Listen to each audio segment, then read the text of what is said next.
गुरु पूर्णिमा क्या है?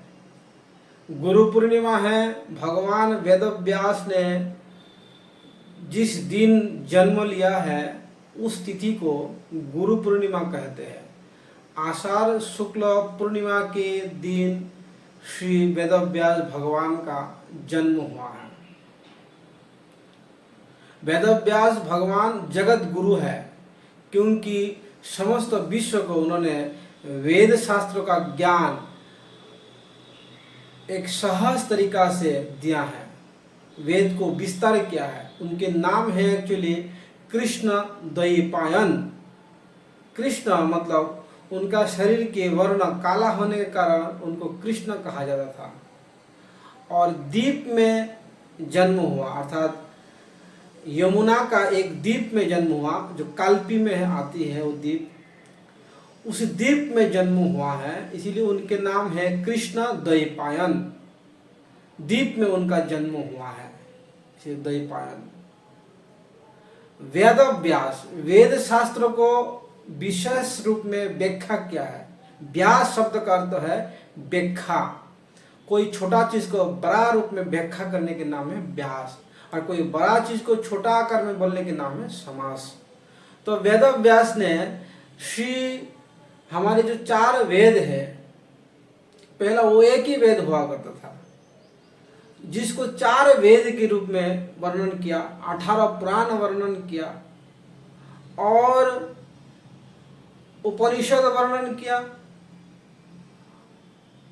ब्रह्मसूत्र का वर्णन किया, ब्रह्मसूत्र के व्याख्या के रूप में श्रीमद् भागवत का वर्णन किया जो 18 पुराण के प्रधान है।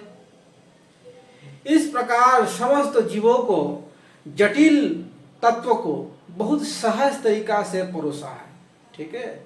इसीलिए उनको वेद व्यास कहा जाता है। वेद को व्यास किया है, वर्णन व्याख्या किया है, उस व्याख्यान के कारण उनके नाम हुआ व्यास। तो उस व्यास भगवान ने भारतवर्ष के जीवों के कल्याण के लिए इस कार्य को किया है। भारतवर्ष का देवता कौन है?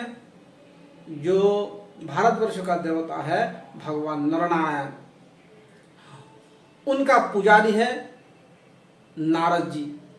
नारद जी के ही शिष्य है व्यास जी, जो भारत का गुरु के रूप में नियुक्त हुई है। जगत गुरु भगवान श्री कृष्ण है।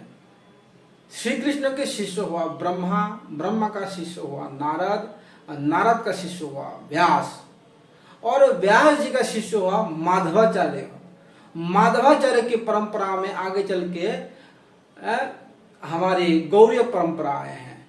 लक्ष्मीपति के शिष्य हुआ माधवेंद्रपुरी, और माधवेंद्रपुरी का शिष्य हुआ ईश्वरपुरी, ईश्वरपुरी का शिष्य हुआ हमारी श्री चैतन्य महाप्रभु। स्वयं भगवान श्री कृष्ण ही चैतन्य महाप्रभु के रूप में कलिकाल में अवतार लिया है और हरे कृष्ण महामंत्र की आंदोलन का प्रचार किया। अर्थात कलियुग में जो हरि नाम ही सर्वश्रेष्ठ है, इसका प्रचार कौन किया है? भगवान स्वयं श्री चैतन्य महाप्रभु के रूप में किया, अर्थात श्री कृष्ण ही चैतन्य रूप में इस कार्य को किया है। और व्यास जी श्रीमद् भागवत में श्री कृष्ण का जो महात्मा का वर्णन किया है, हरि नाम का जो महत्व का वर्णन किया है, ये व्यास जी का देन है। हम जो भी ग्रंथ आज पढ़ रहे हैं, जो भी शास्त्र हम सिद्धांतों में चल रहा है, वो सब कुछ व्यास जी का दिया हुआ है। नारद जी का बहुत सारे शिष्य है, उनमें से प्रमुख शिष्य 4 है। 2 बुजुर्ग है और 2 बाल है। 2 बालकों का नाम है, एक के नाम ध्रुव, एक के नाम प्रहलाद, और 2 बुजुर्गों का नाम है, एक के नाम है वाल्मीकि और दूसरा के नाम है वेदव्यास। जिनके अवतार के दिन हम लोग पूर्णिमा की तिथि मनाते हैं, आषाढ़ शुक्ल पूर्णिमा को जो हम लोग मनाते हैं, वो व्यास पूर्णिमा है। इसको गुरु पूर्णिमा भी कहा जाता है क्योंकि जगत गुरु है, वो गुरु के कार्य किया है। तो गुरु के रूप में व्यास जी जगत पूज्य है। आज भी भगवान व्यास जी हिमालय में अवस्थित है। बद्रीनारायण भगवान के चरणाश्रय लेके है, और उनके आश्रम के नाम है सम्यप्रस्थ। सम्यप्रस्थ का मतलब है जिन तारिका वृक्ष चारों तरफ जिनके पास है। अभी भी जो शुद्ध आत्मा होता है, विमलात्मा होता है, वैष्णव होते हैं और भगवान श्री कृष्ण का अनन्य भक्त होता है, वो आज भी बद्रीनाथ जाने से भगवान व्यास जी का दर्शन प्राप्त करते हैं।